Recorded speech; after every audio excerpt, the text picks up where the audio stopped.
నమస్కారం ఘంటారావానికి స్వాగతం. ముందుగా ప్రధాన అంశాలు. లోక్సభ నియోజకవర్గ టీడీపీ అధ్యక్షులను ప్రకటించిన అధిష్టానం. 25 మంది ప్రధాన కార్యదర్శుల జాబితా విడుదల.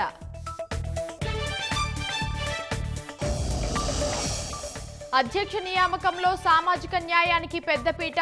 5 మహిళలు, 4 ఎస్సీలకు బాధ్యతలు అప్పగింత.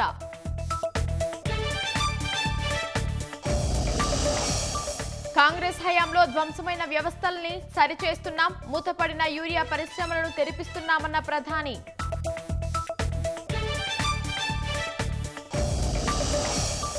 డిసెంబరు 26 నుంచి రైల్వేలో కొత్త ధరలు అమలు.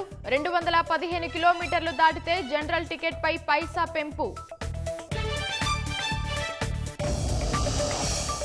మరోసారి ఆందోళనకర వ్యాఖ్యలు చేసిన బంగ్లా ప్రభుత్వాధినేత. ఉస్మాన్ హాదీ ఆదర్శాలను ముందుకు తీసుకెళ్తామన్న యూనస్.